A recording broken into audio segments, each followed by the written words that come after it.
કેમ છો વિદ્યાર્થી મિત્રો? સૌને નમસ્કાર, દૂરથી નમસ્કાર.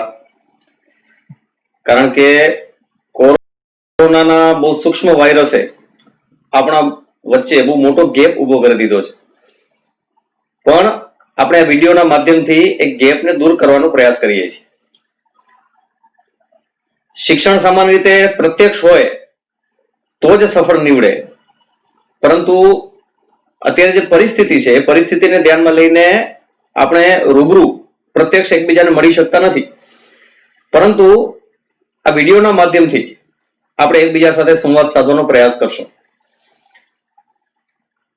અન્ય વિદ્યાર્થી મિત્રો જે TYBA સંસ્કૃત સાથે અભ્યાસ કરે છે એમને પણ આ વિડીયો લેક્ચરની સાથે જોડવાનો પ્રયાસ કરજો. TYBA સંસ્કૃતની અંદર કુલ 6 પેપર હવે તમારે ભણવાના આવશે. એમાંનું ત્રીજું પેપર એટલે દર્શનશાસ્ત્રનું પેપર. ત્રીજું પેપર એટલે આપણે જે પ્રકારે નંબર આપીએ છીએ એમાં 5મું સેમેસ્ટર છે એટલે 500 અને પછી 11, 12, 13, 14, 15 અને 16.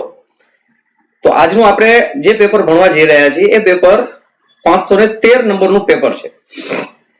દર્શનશાસ્ત્રનું પેપર છે અને એ પેપરની અંદર આપણને સાંખ્યકારિકા નામનો ગ્રંથ ભણવાનો આવશે. આ પેપરની અંદર જે કાંઈ અભ્યાસક્રમ છે એ અભ્યાસક્રમ અત્યારે તમારી સામે મુકાયેલો છે. એ અભ્યાસક્રમની અંદર 3 યુનિટ છે.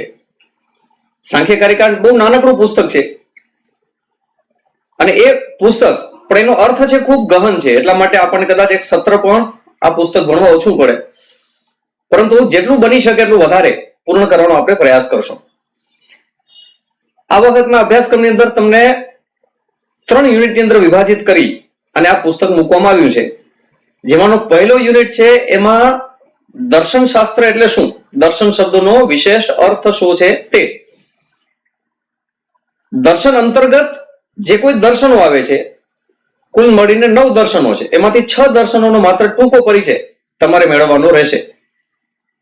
સાથે સાથે સાંખ્ય દર્શન જે દર્શનનો મૂળ ગ્રંથ છે આ સાંખ્યકારિકા છે, એ સાંખ્ય દર્શન એનો ઉદ્ભવ, એનો વિકાસ, એની આચાર્ય પરંપરા, પછી એ સાંખ્ય દર્શનની અંદર જે કોઈ ગ્રંથ રચાયા એના અંતર્ગત આ સાંખ્યકારિકા નામનો જે ગ્રંથ રચાયો એનો વિશેષ પરિચય, એટલે કે એના કર્તાનો પરિચય, એનો કૃતિનો પણ વિશેષ પરિચય એ પ્રથમ યુનિટની અંદર આપણને મેળવવાનો રહેશે. આ ગ્રંથની અંદર કુલ 72 કારિકાઓ છે.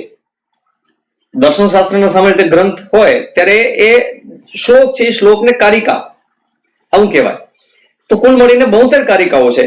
એ 72 માંથી બીજો યુનિટ છે એ 1 થી 42 કારિકાઓને સમાવે છે અને ત્રીજો યુનિટ છે એ 43 થી 72 કારિકાઓને સમાવશે.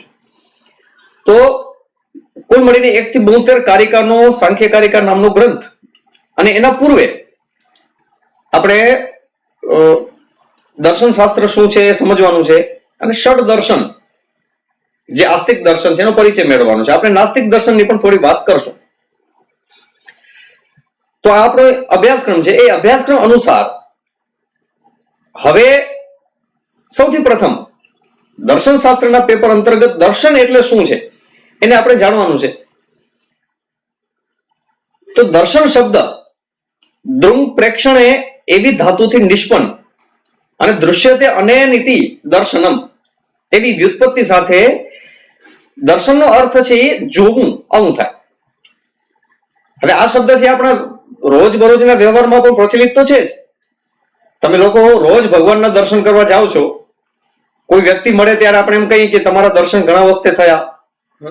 તો દર્શન શબ્દ છે આપણા માટે નવો નથી, પરંતુ અહીં જે દર્શન આપણે વાત કરવાની છે એ દર્શનનો અર્થ છે એ તત્વજ્ઞાનના સંદર્ભમાં છે. તો પછી દર્શન શબ્દ તત્વજ્ઞાન માટે કરીને શા માટે વપરાયો છે? જો દર્શનનો અર્થ જોવું થાય તો એ દર્શન તત્વજ્ઞાનના અર્થમાં શા માટે વપરાયો એની થોડી ચર્ચા આપણે શરૂઆતમાં કરી. તો આપણે શું જાણીએ છીએ કે જે કંઈ વિજ્ઞાન છે એ વિજ્ઞાન નવી શોધખોળો કરે છે, પણ તમામ શોધખોળ એ પ્રકૃતિની મર્યાદામાં રહીને થાય છે. પ્રકૃતિથી બહારનું કશું જગતમાં છે નહીં. એટલે વિજ્ઞાનની અંદર જે કાંઈ પણ નવી શોધ થાય છે એ બે પ્રકારે થાય. એક ઇન્વેન્શન એટલે પ્રયોગશાળાની અંદર થતી શોધ, અને ડિસ્કવરી એટલે પ્રયોગશાળાની બહાર આ જગતના વિશાળ ફલક ઉપર થતી શોધ. આ વિશાળ ફલક ઉપર થતી જે શોધ છે એનો દાયરો ખૂબ મોટો છે. આ સમગ્ર જગત છે એ જગતને જાણવું, જગતના એક એક તત્વને જાણવું એ મનુષ્ય માટે શક્ય નથી. જેની બુદ્ધિની મર્યાદા છે એવા મનુષ્યો માટે તો બિલકુલ ઓછું જ્ઞાન પ્રાપ્ત કરવું સરળ છે. પણ આપણે બધા લોકો સદભાગી છીએ કે આપણે ત્યાં એવા લોકોની પરંપરા રહી કે જે લોકોને ઋષિ કહેવાય. અને ઋષિની વ્યુત્પત્તિ પણ કેવી સરસ આપી, ઋષિર દર્શનાથ. જેમણે દર્શન કર્યું એ લોકો ઋષિ હતા. એટલે ફરી પાછો તત્વજ્ઞાનના સંદર્ભમાં જ દર્શન એવો અર્થ આવ્યો. દર્શન તો આપણે લોકો પણ કરીએ છીએ, રોજ કેટલું બધું જોઈએ છે. આપણે આ આંખ છે એ આંખ જોવા માટે જ છે, અને એ આંખથી કેટલી વસ્તુઓ આપણે રોજ જોતા હશું. પરંતુ એ દર્શન અને આ દર્શનમાં ફરક છે. મૂળ ફરક નથી, જોવાનું તો આંખથી જ છે, પણ સામે પડેલી વસ્તુને કેવી રીતે જોવી એના અલગ અલગ અનેક આયામ હોઈ શકે. આપણે સામે પડેલા પથ્થરને માત્ર પથ્થર તરીકે જોઈએ, પણ વૈજ્ઞાનિક હોય તો એ પથ્થરને કેટલી અલગ રીતે જુએ. એ જીવ વિજ્ઞાન નો વ્યક્તિ હોય, જીવ વિજ્ઞાનનો વિદ્યાર્થી હોય, જીવ વિજ્ઞાનનો અધ્યાપક હોય, તો એ પથ્થરની સાથે જોડાયેલા બેક્ટેરિયાને જોશે. એવી રીતે જીઓલોજીનો વિદ્યાર્થી હશે તો પથ્થર કેટલો જૂનો છે જોવાનો પ્રયાસ કરશે. કેમેસ્ટ્રીનો વિદ્યાર્થી હશે તો એ પથ્થર કયા રસાયણો સમાવીને બેઠેલો છે, કયા પ્રકારના ખનિજો ધરાવે છે એ જોશે. નાનકડું બાળક હશે તો પથ્થરને ઘા કરવાનો ઉપયોગમાં લેશે. કોઈ કલાકાર કે કારીગર હશે તો પથ્થરમાંથી કંઈક નવું બનાવવા માટે કરીને પથ્થરનો ઉપયોગ કરશે. તો પથ્થર તો એક જ છે, પણ પથ્થરને કેમ જોઈએ છે એ બહુ મહત્વની વસ્તુ છે. એટલા માટે દર્શન શબ્દ દૃષ્ટ એ ધાતુ દ્રંગ પ્રેક્ષણે એ અર્થની અંદર ખૂબ વિશાળ અર્થ ધરાવે છે. જોવાની વસ્તુ માત્ર આંખથી કરવાની છે એવું પણ નથી. જે સ્થૂળ પદાર્થ છે એને તો આપણે આંખથી જોઈએ છીએ, પણ સ્થૂળ પદાર્થની સાથે જોડાયેલી ઘણી બધી સૂક્ષ્મ બાબતો એવી હોય છે કે જેને આપણે સૂક્ષ્મ દ્રષ્ટિથી પણ જોવી પડે છે. આ સૂક્ષ્મ દ્રષ્ટિથી જોવાનું કામ, એને ત્રણેય કાળની અંદર જોવાનું કામ, એને સૃષ્ટિની સાથે જોડીને જોવાનું કામ, સૃષ્ટિની અંદર એનું શું સ્થાન છે એને જોવું, આ બધી વસ્તુ છે તત્વજ્ઞાનના વિષયો છે. એટલે પ્રાચીન સમયની અંદર જ્યારે ઋષિ એ કોઈ પણ વસ્તુને જોતો, કોઈ પણ કુદરતી ઘટનાને જોતો. અત્યારે ચોમાસાની ઋતુ ચાલે છે તો આકાશની અંદર તમને અનેક પ્રકારના વાદળો દેખાશે.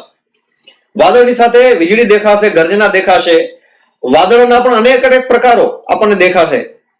SYB ની અંદર આપણે વિષ્ણુ પુરાણની અંદર જોયા હતા કેટલી જાતના વાદળો હોય છે, પણ એટલા બધા વાદળો આપણે જોયા નથી.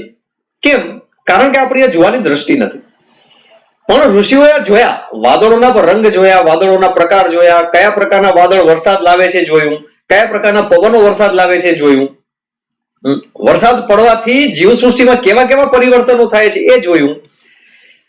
તો આ પ્રકારે જોતા પ્રકૃતિના ચમત્કારોને જોતા પ્રાકૃતિક ઘટનાઓને જોતા એ આ જગત કેમ ઉત્પન્ન થયું, આ વરસાદ આવવા પાછળનું કારણ શું, એ શોધતે વાદળ સુધી પહોંચ્યો. વાદળ કેમ બન્યા ત્યાં સુધી પહોંચ્યો, એના મૂળમાં શું છે ત્યાં સુધી પહોંચ્યા, એના મૂળમાં શું છે ત્યાં સુધી પહોંચ્યા, એના મૂળમાં શું છે. એમ ઊંડા ઉતરતા આ તત્વજ્ઞાનના વિષયની શરૂઆત થઈ. એટલે ભારતીય તત્વજ્ઞાન જે છે એનું મૂળ શોધનો વિષય શું છે તો કે જગતની ઉત્પત્તિ કેમ થઈ. આમ તો આજના વિજ્ઞાનનો વિષય પણ એ જ છે, વૈજ્ઞાનિકો પણ એ જ શોધી રહ્યા છે કે આ જગતની ઉત્પત્તિ કેવી રીતે થઈ. એ લોકો કદાચ પ્રયોગશાળાની અંદર પ્રયોગો કરીને પ્રયાસ કરે છે જોવાનો. કેટલાક લોકો બહાર આ જગતમાં રહીને જીવોને અલગ પ્રકારની પ્રજાતિ જોઈને વગેરે, ડાર્વિન વગેરે જેવા લોકોએ અલગ રીતે પણ એને જોવાનો પ્રયાસ કર્યો. પણ આપણા ઋષિઓએ આ બધી જ પ્રાકૃતિક ઘટનાઓને સાંકળીને આ જગત કેમ બન્યું એનો વિચાર કર્યો. અને વિચાર કરતે અલગ રીતે કોઈ એક મૂળ સુધી લોકો પહોંચે. આ મૂળ સુધી પહોંચવાના રસ્તા અલગ હતા. કોઈએ આ જગત છે એ પુરુષ અને પ્રકૃતિના મિલનથી બન્યું એવું કહ્યું, કોઈ એમ કહ્યું કે ના ના આ જગત છે તો પરમાણુમાંથી બન્યું છે, કોઈ એમ કહ્યું કે ના જગત છે તો બ્રહ્મ તત્વની ઈચ્છાથી બન્યું છે. બ્રહ્મને એક વખત ઈચ્છા થઈ કે હું એકલો છું તો મજા નથી આવતી, તો એકમાંથી હું અનેક થાઉં, એમ કરીને પોતાનામાંથી વિભાજન કરીને જગતનું નિર્માણ કર્યું. એમ જગતનું નિર્માણ કોઈ એક તત્વમાંથી થયું, પણ કેવી રીતે થયું એ વિચારવાના રસ્તા લોકોના અલગ અલગ હતા. અને એ લોકોએ જે પ્રકારે જેમ જેમ જોયું એ પ્રકારની વિચારધારાનો વિકાસ થયો. હવે એમાંથી અનેક અનેક લોકો એવા હતા કે જેના પોતપોતાના રસ્તા હતા, પોતપોતાની થિયરીઝ હતી, પોતપોતાના તત્વજ્ઞાન હતા. એ સેંકડો પ્રકારના તત્વજ્ઞાનમાંથી આજે આપણી પાસે જે પરંપરાઓ બચી છે એમાં માત્ર 9 પરંપરા બચી છે. એનો અર્થ એ થયો કે જે તત્વ અથવા જે થિયરી એ તર્કપૂર્ણ હતી, અથવા એની પાછળ ઊંડાણ હતું, અથવા એની પાછળની એક અનુયાયી પરંપરા હતી કે જે ગુરુએ શોધ્યું એ ગુરુને પોતાનો શિષ્ય પ્રાપ્ત થયો, એને એક ઉત્તમ શિષ્ય મળ્યો, એને ઉત્તમ શિષ્ય મળ્યો, તો એ પરંપરા છે ચાલી અને બાકીની બધી પરંપરાઓ છે ભૂસાઈ ગઈ. તો આજે આપણી પાસે આવી કુલ મળીને 9 પરંપરાઓ છે ભારતીય દર્શન શાસ્ત્રની અંદર. એની વાત કરીએ ને પહેલા વૈશ્વિક રીતે પણ એને જોવાનો પ્રયાસ કરીએ તો વૈશ્વિક ફલક ઉપર આ તત્વજ્ઞાન શબ્દ, એના માટે કરીને દર્શન એવા શબ્દનો પ્રયોગ છે એ સૌથી પહેલા પાયથાગોરસે કર્યો. એના પહેલા દર્શન એવા શબ્દનો પ્રયોગ નતો થતો, પણ આ ભારતીય દર્શન શાસ્ત્રની અસરથી ત્યાંના લોકોએ પણ તત્વજ્ઞાનને દર્શન કહેવાની શરૂઆત કરી. પણ આપણે જેને તત્વજ્ઞાન કહીએ છીએ એના માટે મૂળ શબ્દ પશ્ચિમના જગતની અંદર જે પ્રચલિત છે એ છે ફિલોસોફી. એમાં 2 શબ્દ છે, ફિલોસ અને સોફિયા. ફિલોસ એટલે પ્રેમ, સોફિયા એટલે એક પ્રકારે બુદ્ધિ, પ્રજ્ઞા. એટલે બુદ્ધિ પ્રત્યેનો પ્રેમ એટલે કે તર્ક પ્રત્યેનો જે પ્રેમ છે એનું નામ ફિલોસોફી છે. કારણ કે ફિલોસોફી તત્વજ્ઞાન એ શુદ્ધ તર્ક છે, એમાં ભાવનાઓનું ક્યાંય સ્થાન નથી. તો તત્વજ્ઞાનની વાત આપણે જ્યારે કરતા હોય ત્યારે ભાવનાની વાત ન ચાલે, હું આમ માનું છું એમ કહેવાથી પણ ન ચાલે. એની પાછળ સબળ તર્ક હોવો જોઈએ, સબળ પ્રજ્ઞા, બુદ્ધિ, એનો ટેકો એને મળવો જોઈએ, તો જ એ તત્વજ્ઞાન છે એ સમાજમાં એ આગળ જાય, લોકો એને સ્વીકારે પણ કરાય. તો પશ્ચિમના જગતની અંદર પણ ફિલોસોફી છે છેક એરિસ્ટોટલ અને એના પહેલા પણ પ્લેટોના કાળથી ફિલોસોફીના ક્ષેત્રની અંદર ગ્રીક લોકોનું પ્રદાન છે રહ્યું છે. અને પછી એના પછી તો અનેક તત્વજ્ઞાનીઓ થઈ ગયા. પરંતુ ભારતીય તત્વજ્ઞાનીઓ, ભારતીય દર્શન શાસ્ત્રીઓ અને પશ્ચિમના દર્શન શાસ્ત્રીઓ, આ બે વચ્ચે ફરક હતો. ત્યાં અલગ અલગ પ્રકારની જે થિયરીઝ થઈ એ મનુષ્યને કેન્દ્રમાં રાખીને થઈ. જ્યારે આપણે ત્યાં જે કંઈ પણ તત્વજ્ઞાન થયા એ બ્રહ્મ તત્વને કેન્દ્રમાં રાખીને થયા. કારણ કે આપણા તત્વજ્ઞાનનું મૂળ છે એ વેદ હતું. એટલે વેદને કેન્દ્રમાં રાખી અને દર્શનનો વિકાસ થયો. એટલા માટે એક અંગ્રેજીના બહુ પ્રસિદ્ધ કવિ છે ટી.એસ. ઇલિયટ, એમણે આ ભારતીય તત્વજ્ઞાન અથવા ભારતીય દર્શન શાસ્ત્ર વિશે ખૂબ સરસ મજાનું વિધાન કર્યું છે. એમને એમ કહ્યું છે કે Indian philosophers subtleties make most of the great European philosophers look like school boys.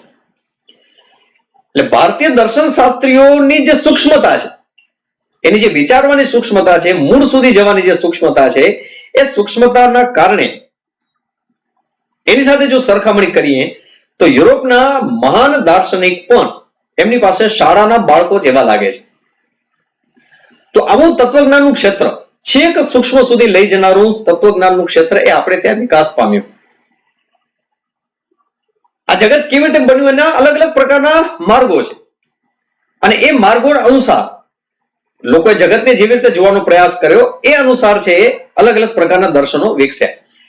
પણ આપણે ત્યાં એક વિશેષતા હતી કે બધા દર્શનોનું મૂળ વેદ હતું. વેદ છે એ ખૂબ ગહન ગ્રંથો છે. વૈદિક સાહિત્ય પણ ખૂબ વિશાળ છે. વૈદિક સાહિત્ય અંતર્ગત વેદની સંહિતાઓ આવે, પછી બ્રાહ્મણ ગ્રંથો આવે, પછી આરણ્યક ગ્રંથો આવે, પછી ઉપનિષદ ગ્રંથો આવે. તો આ ચારે પ્રકારના ગ્રંથોની અંદર પણ આ દર્શન શાસ્ત્રની જ કેટલી બધી ચર્ચાઓ પડેલી છે. વેદની અંદર કેટલાક સૂક્ત પણ એવા છે કે જે સૂક્ત આ જગત કેમ બન્યું એની સૂક્ષ્મ ચર્ચા કરે છે. જગતમાં જ્યારે પેલા કંઈ નહોતું ત્યારે શું હતું, આવી ચર્ચા કરનારું નાસદીય સૂક્ત એટલે મિસ્ટિક અથવા રહસ્યમય સૂક્ત અંતર્ગત એમની ગણના થાય. તો દાર્શનિક સૂક્ત છે કે માણસને એક વખત પહેલા વિચાર આવ્યો કે આ તો અત્યારે આટલું બધું વિશાળ જગત છે, અનેક અનેક લોકો છે, અનેક અનેક પ્રકારના લોકો છે, પૃથ્વીના પટ ઉપર જાત જાતના જીવો વસે છે, પણ ક્યારેક તો એવું હશે ને, આ જગત જયારે બન્યું હશે ત્યારે ક્યારેક એવું હશે કે આ કોઈ નહીં હોય, ત્યારે શું હશે? તો હિરણ્યગર્ભ સૂક્ત છે, નાસદીય સૂક્ત છે, એ સૂક્તોએ આના ઉપર પણ પ્રશ્નાર્થ મૂક્યો અને ત્યાંથી ગહન ચિંતનની શરૂઆત આપણે ત્યાં થઈ. હિરણ્યગર્ભ સમવર્તતા અગ્રે ભૂતસ્ય જાત પતિરેક આસીત સદાધાર પૃથ્વીમ દ્યામુ તેમમ કસ્મૈ દેવાય હવિષા વિધેમ. આ હિરણ્યગર્ભ સૂક્ત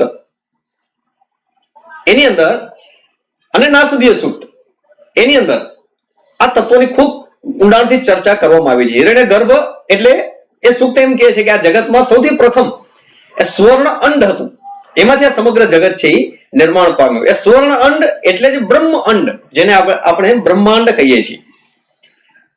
તો વિજ્ઞાનના ક્ષેત્રમાં પણ તમે જોશો એની થિયરી, તો ભારતીય તત્વજ્ઞાનની કેટલીક નજીકની થિયરીઝ વિજ્ઞાનના ક્ષેત્રમાં પણ અસ્તિત્વમાં આવી છે. લોકો તો પ્રયોગો કરીને શોધ્યું છે, બિગ બેંગ થિયરી વગેરે.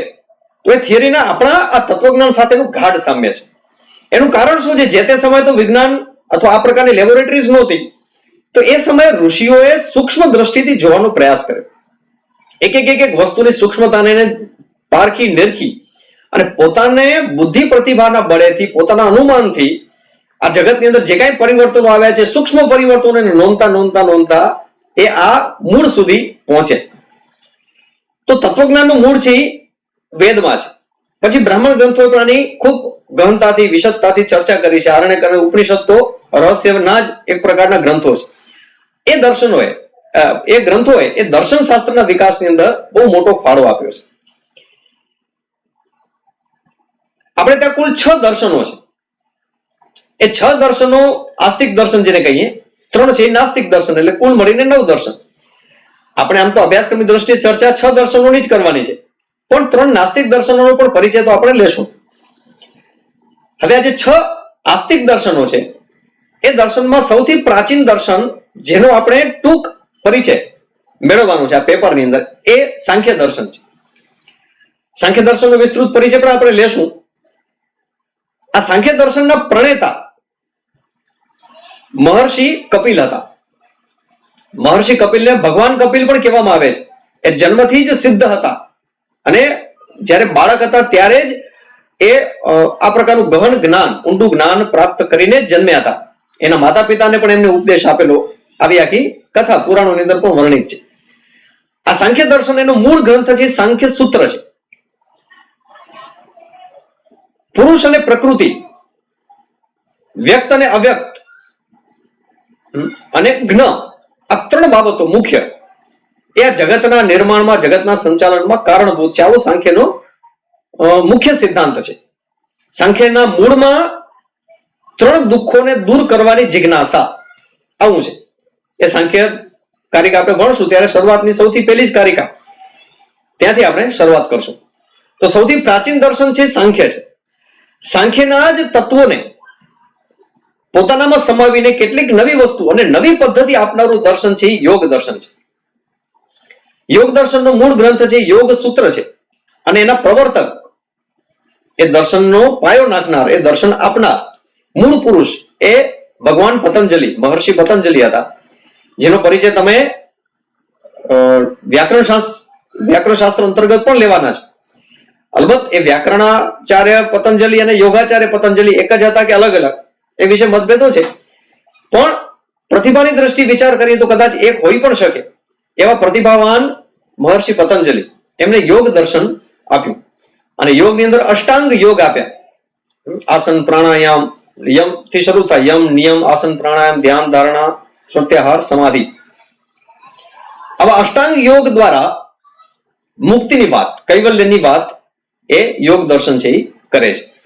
એનો પણ હવેના પછીના લેક્ચરની અંદર થોડોક વિશેષ પરિચય આ દર્શનોનો આપણે લેવાનો પ્રયાસ કરશું. તો સાંખ્ય અને યોગ આ 2 નજીકના દર્શનો છે, એટલે એક પ્રકારે દર્શનનો યુગલ, આપણે 6 દર્શનોમાં 3 યુગલમાં એ દર્શનોને ગોઠવશું. બીજું યુગલ છે ન્યાય અને વૈશેષિક દર્શન. એમાં જે ન્યાય દર્શન છે એ દર્શનના પ્રણેતા હતા મહર્ષિ ગૌતમ. અને એ દર્શનનો મૂળ ગ્રંથ હતો ન્યાય સૂત્ર. ન્યાય સૂત્રની અંદર એને અલગ અલગ પ્રકારના 24 સાધનો આપ્યા છે આ જગતને જાણવાના. અને પદાર્થ ની અંદર આ જગતનું વિભાજન કરી અને તર્કથી એને સમજવાનો પ્રયાસ. આજકાલ આપણે જેને તર્કશાસ્ત્ર કહીએ છીએ ને, એ તર્કશાસ્ત્રનું જ એક નામ છે ન્યાય છે. એટલે ન્યાય છે ને તર્કની એક વ્યવસ્થિત પદ્ધતિ શીખવી છે.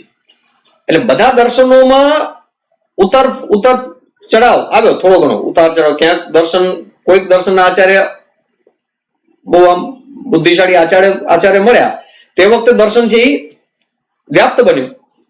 અને ક્યારેક કોઈ આચાર્ય એનાથી બીજા અન્ય દર્શનના કોઈ શ્રેષ્ઠ આચાર્ય આવી ગયા તો એ દર્શન આગળ વધ્યું. પણ ન્યાય દર્શન છે એ સમાંતર ચાલ્યું આવ્યું છે. ન્યાય દર્શન અનેક આચાર્યો પણ મળ્યા અને એની જે ન્યાયની પદ્ધતિ, તર્કની પદ્ધતિ હતી, એનો ઉપયોગ બધા દર્શનોએ કર્યો છે.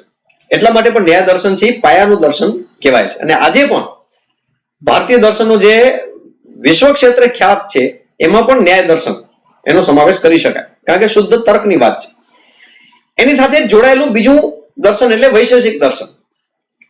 વૈશેષિક સૂત્ર એ દર્શનનો મૂળભૂત ગ્રંથ અને એના પ્રણેતા એ મહર્ષિ કણાદ હતા.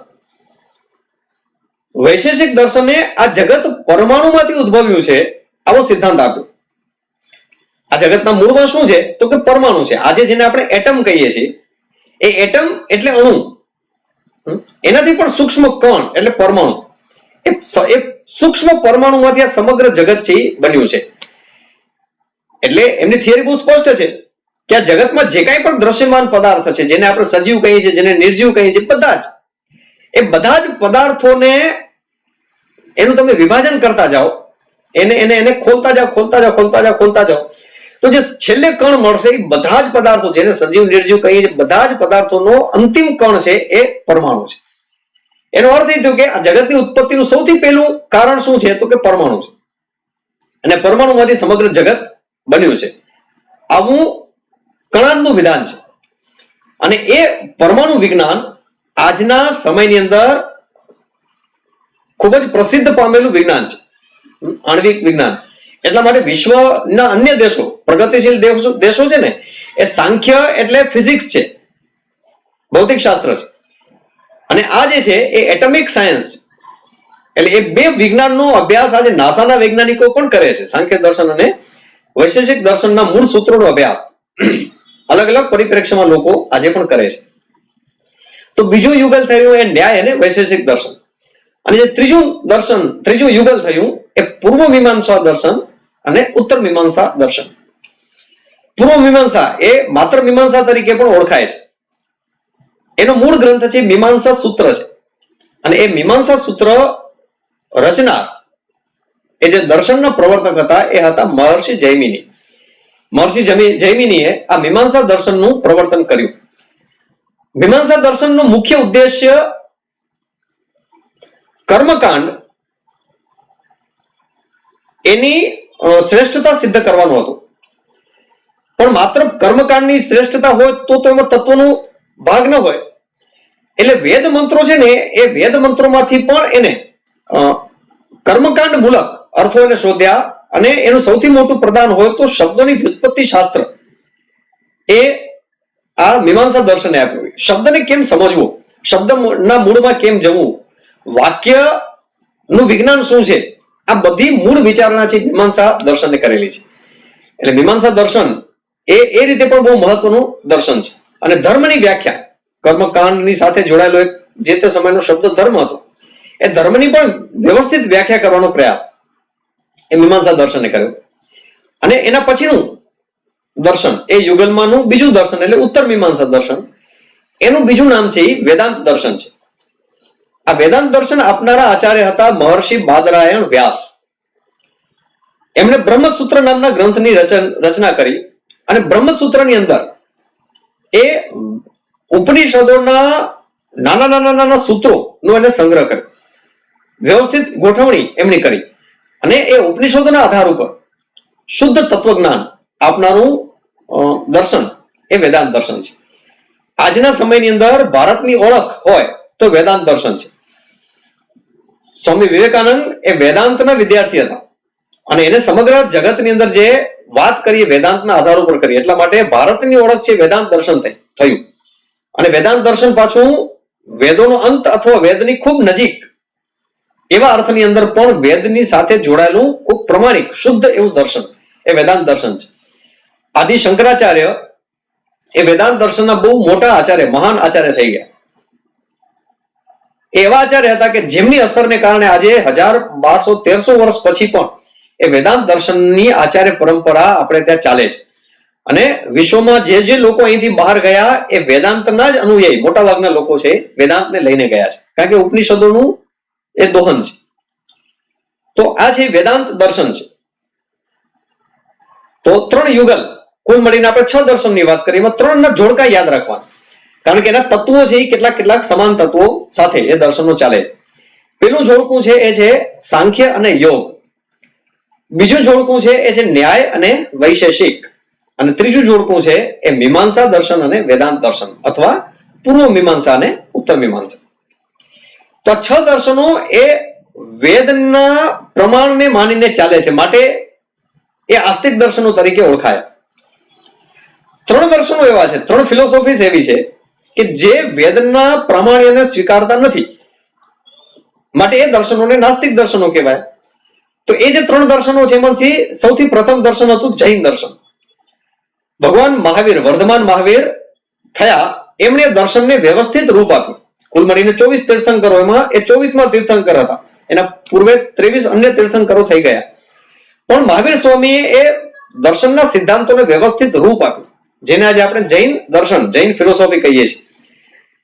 આખી અલગ પ્રકારની ફિલોસોફી છે. એ પણ 2 ભાગ, આ જગતની અંદર 2 ભાગ, જેમ પેલો પુરુષ પ્રકૃતિ, એમ આ પૂતગલ અને આત્મા, એ પ્રકારના 2 ભાગ છે, એ અલગ અલગ રીતે જોવે છે અને અલગ પ્રકારની થિયરી ઉપર આખું ચાલે છે. એના પછીનું દર્શન છે બૌદ્ધ દર્શન છે.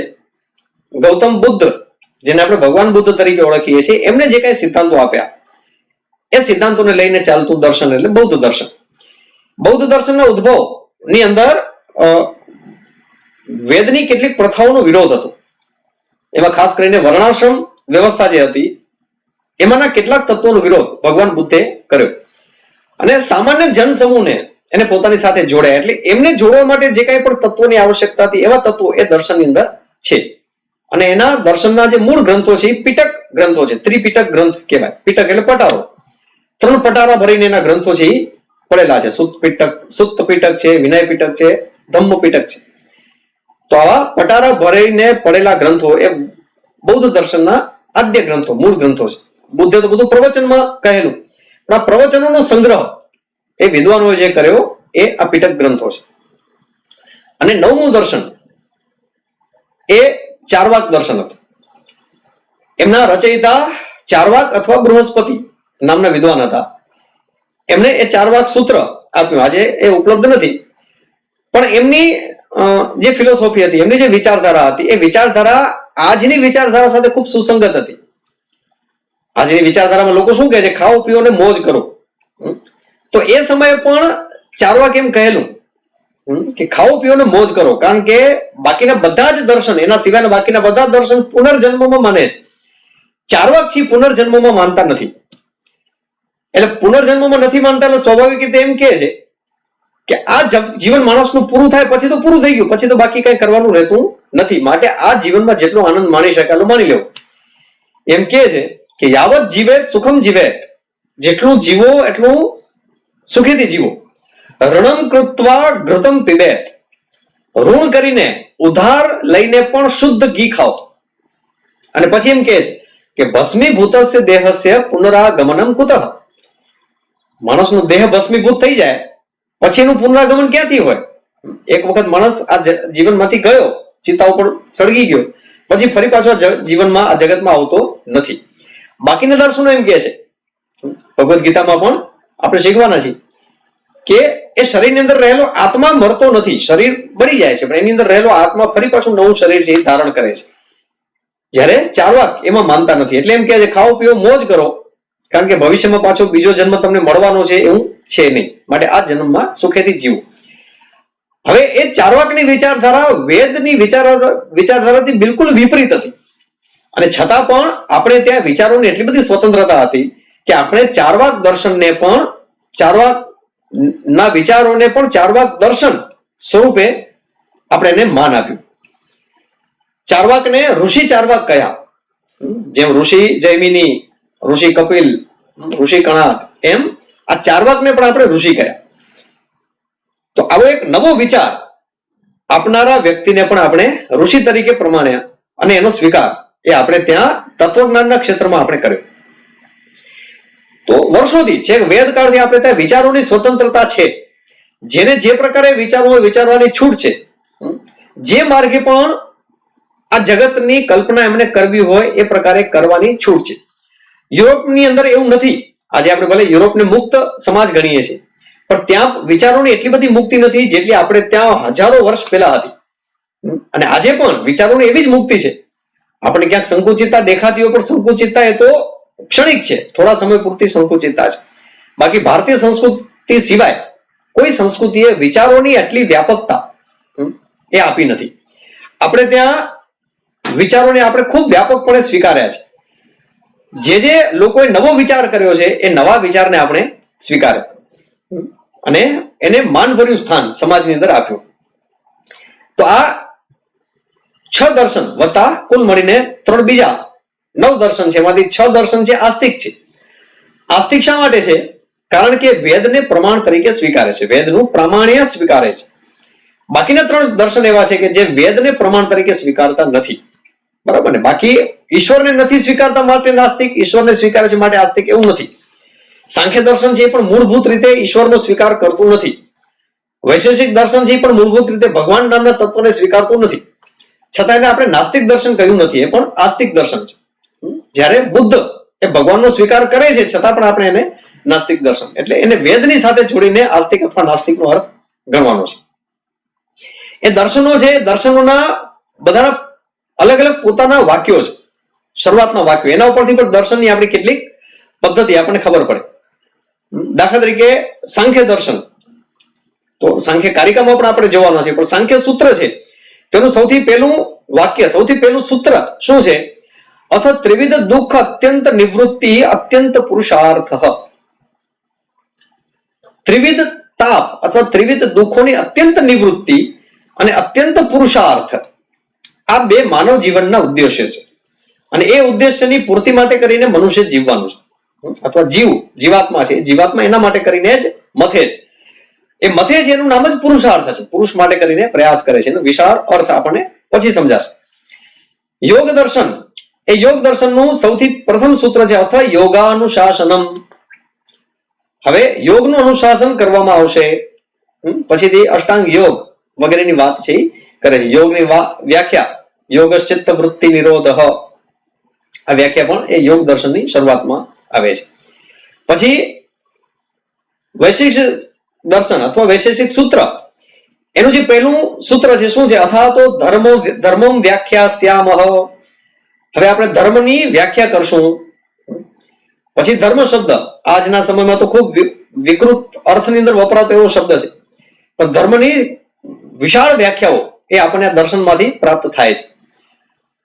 એ ધર્મની ચર્ચામાં ઉતરી જશું તો આખો વિષય બદલાઈ જશે. હવે તો પૂર્વ મીમાંસા દર્શન, એનું પેલું વિધાન છે અથા તો ધર્મ જિજ્ઞાસા. એની સાથે જોડાયેલું બીજું દર્શન છે વેદાંત દર્શન, એનું પેલું સૂત્ર છે અથા તો બ્રહ્મ જિજ્ઞાસા. મતલબ કે મીમાંસા દર્શન છે એ ધર્મની જિજ્ઞાસાથી રચાયું છે. એટલે ધર્મના વિવિધ સ્વરૂપોનું વિશ્લેષણ કરશે, એનું વિવેચન કરશે. જ્યારે વેદાંત દર્શન છે એ બ્રહ્મની જિજ્ઞાસાથી એ દર્શન રચાયું છે. માટે બ્રહ્મ એટલે શું, બ્રહ્મને સમજવાના વિવિધ માર્ગો છે, એ આ બ્રહ્મસૂત્ર એટલે કે વેદાંત દર્શન છે એ આપશે. તો કુલ મળીને દર્શન શાસ્ત્ર એટલે આ છે. જોવું, અલગ અલગ રીતે જોવું, પણ જોવાનું શું છે? તો કે જ્ઞાનની પરિસીમા માણસની ક્યાં આવે છે? પરિસીમા નથી. માત્ર 15-20 વ્યાખ્યાન સાંભળવાથી માણસને જ્ઞાન પ્રાપ્ત થતું નથી. જ્ઞાન પ્રાપ્તિ માટે કરીને તો માણસે આ જગતને સમજવું પડે, આ જગતની રચનાને જાણવી પડે. અને એ રચના જાણવા માટે એક જીવન પણ માણસનું ક્યારે પૂરું થતું નથી. પૂરતું નથી. અનેક જન્મ એને લેવા પડે ત્યારે આ જગતની વ્યવસ્થાઓ સમજાય. પણ એ જગતને જોવું, અલગ દ્રષ્ટિથી જોવું, કુદરતની વિશાળતા એને સમજવી. આખું કુદરતનું વિજ્ઞાન એ બહુ ગજબનું વિજ્ઞાન છે. યત પિંડે તત બ્રહ્માંડે એવું એક સૂત્ર, એવું એક વાક્ય નાનકડું, એ વેદાંત દર્શનનું વાક્ય છે, પણ કેટલું આમ માર્મિક વાક્ય છે કે આ જગતને સમજવું તો આપણા માટે શક્ય નથી. અહીંથી લાખો પ્રકાશ વર્ષ દૂરના પદાર્થો પણ આ બ્રહ્માંડનો જ ભાગ છે, પણ ત્યાં સુધી જવું યાન પણ નથી જઈ શકતા, તો મનુષ્ય તો ક્યાંથી જઈ શકે? પણ એવી પરિસ્થિતિમાં પણ એ ત્યાંના પદાર્થને સમજવા માટે પણ અહીંનો પદાર્થ તમે સમજો તો આખા બ્રહ્માંડમાં એક જ પ્રકારના પદાર્થો છે વ્યાપ્ત છે. માણસનું શરીર છે પણ એક પિંડ છે. એ પિંડને તમે સમજો, માણસના શરીરને સમજો તો પણ જગતની આખી વ્યવસ્થા છે સમજાય છે. તો દર્શન છે ને એ લેબોરેટરીની અંદર વિકાસ પામતું શાસ્ત્ર નથી. એ તો આ જગતના મુક્ત પટ ઉપર પ્રકૃતિના સાનિધ્યમાં વિકાસ પામતું શાસ્ત્ર છે. આપણા ઋષિઓ પ્રકૃતિના સાનિધ્યમાં રહેતા અને પ્રકૃતિમાંથી જ એ બધી વસ્તુ શીખતા. પક્ષીના અવાજમાંથી પણ શીખતા, પક્ષીની ઉડવાની પદ્ધતિમાંથી શીખતા, પ્રાણીઓના વર્તનમાંથી શીખતા. કેટલા બધા ન્યાય એ આ પ્રાણી અને પક્ષી ઉપરથી આપણે ત્યાં આવ્યા છે. મનુષ્ય કયા પ્રકારનું વર્તન કરવું જોઈએ. તો આ જે ઝીણી ઝીણી બાબતો એ જે જોવાનો જે પ્રયાસ કરે છે એનું નામ છે દર્શન છે. પછી એ દર્શન એ તત્વજ્ઞાનના અર્થમાં આવ્યું, કારણ કે દર્શન છે આખરે શું છે? તત્વ, તેના પણું. તત્ એટલે બ્રહ્મ, તત્ એટલે તે એટલે કોણ? તો કે બ્રહ્મ. એ બ્રહ્મનું બ્રહ્મપણું શું છે એ જાણવાનો પ્રયાસ, એ જાણવાથી પ્રાપ્ત થતું જ્ઞાન, એનું નામ તત્વજ્ઞાન. બરાબર. હવે બ્રહ્મનું કોઈ એક ચોક્કસ સ્વરૂપ નથી, એટલે જે સ્વરૂપે તમે બ્રહ્મને જાણવાનો પ્રયાસ કરો, જાણી શકો, એ તમારું પોતાનું વિજ્ઞાન થયું, તમારી પોતાની વિચારધારાથી તમારું પોતાનું તત્વજ્ઞાન થયું. તો તત્વજ્ઞાન નામનો વિષય ખૂબ ગહન વિષય છે. પણ હવે તમે બધા 3જા વર્ષના વિદ્યાર્થીઓ છો, સ્નાતક થવાનું તમારું આ છેલ્લું વર્ષ છે, એટલે તમારામાં એટલી બુદ્ધિ શક્તિ હોય કે આ તત્વજ્ઞાનને તમે સમજી શકો. એમ સમજીને તત્વજ્ઞાનનું પેપર તમારા અભ્યાસક્રમની અંદર મૂક્યું છે. આ પેપરને સમજવા માટે શુદ્ધ બુદ્ધિની આવશ્યકતા છે. બરાબર. આમાં અલંકારો જોવાના નથી, આમાં છંદ જોવાના નથી, આમાં રસ જોવાના નથી, આમાં મજા આવે એવું, આમાં હાસ્ય નિપજાવે એવું કે સાહિત્યમાં જે પ્રકારના રસ ઉત્પન્ન કરાવે એવું આ દર્શનની અંદર નહીં હોય. આ તો તમારા બુદ્ધિને, તમારી બુદ્ધિ તમારા તર્કને એ ઝંકૃત કરશે એવો ભાગ આ તત્વજ્ઞાનની અંદર આવશે. એટલે બુદ્ધિને સાથે લઈને આપણે ભણવા બેસવાનું છે, તર્ક કરવાનો છે. ક્યાંય પણ ન સમજાય તો આ વિડીયોની નીચે તમારા પ્રશ્નો છે એ મૂકજો. તે પ્રશ્નોને પણ આપણે એનું સમાધાન કરવાનો પ્રયાસ પણ કરશો. પણ તત્વજ્ઞાનને સમજવા માટે ફરીના વિષય વસ્તુને વારંવાર સાંભળજો. આ તો માત્ર દર્શનનો પરિચય થયો. હવે દર્શનની અંદર જ્યારે પ્રવેશ કરશું ત્યારે વધારે ગૂઢ અર્થની અંદર આપણે પ્રવેશ કરવાનો થશે. તે સમયે મનની અંદર પ્રશ્નો થવા જોઈએ. પ્રશ્નો જો ન થાય તો આપણે તત્વજ્ઞાન ભણવાને લાયક નથી એમ માનવું. તો મનની અંદર પ્રશ્નો કરજો. જિજ્ઞાસા છે. સાંખ્ય કારિકામાં પણ સૌથી પહેલી કારિકા છે, એની અંદર જ એવું છે, દુઃખ ત્રયાભિઘાતા જિજ્ઞાસા. 3 પ્રકારના દુઃખોનો ઘાત કરવાની જિજ્ઞાસાથી આ દર્શનમાં પ્રવેશ કરવાનો છે. તો જિજ્ઞાસા એ દર્શન શાસ્ત્રને સમજવા માટેનું સૌથી પહેલું પગથિયું છે. એ પગથિયા ઉપર ચડવું હોય તો બુદ્ધિને સાથે રાખીને ચડશું, એકાગ્રતાને સાથે રાખીને ચડશું, તર્કને સાથે રાખીને ચડશું, તો જ આ દર્શન છે સમજાશે. માટે એને વારંવાર સમજવાનો પ્રયાસ કરીએ, અને ન સમજાય તો મેં તમને કહ્યું એ પ્રકારે આ વિડીયોની નીચે તમારા પ્રશ્નો છે એ મૂકજો. ફોન કરીને પણ તમે મને એ પ્રશ્નો છે પૂછી શકશો. તો આજે પહેલા યુનિટના એટલા ભાગમાં આપણે અહીં અટકીએ છીએ. હવે પછીના ભાગમાં આપણી પાસે સમય ઓછો છે, એટલે કદાચ બધા દર્શનોનો પરિચય તો આપણે નહીં મેળવી શકીએ. ટૂંકો પરિચય માત્ર મેં તમને બધો એ દર્શનોનો આપ્યો છે. એટલે આવનારા વિડીયોની અંદર એ હવે સાંખ્ય દર્શન છે એનો પરિચય જ આપણે સીધી સીધું લેશું એની આચાર્ય પરંપરા, એનો ઉદ્ભવ વિકાસ, એના રચયિતા વગેરે. તો ત્યાં સુધી આ વિડીયોને ફરી સાંભળો, મનની અંદર પ્રશ્નો ઉભા કરો અને દર્શન શાસ્ત્રની અંદર પ્રવેશ કરવા માટેની યોગ્યતા કેળવો. અસ્તુ.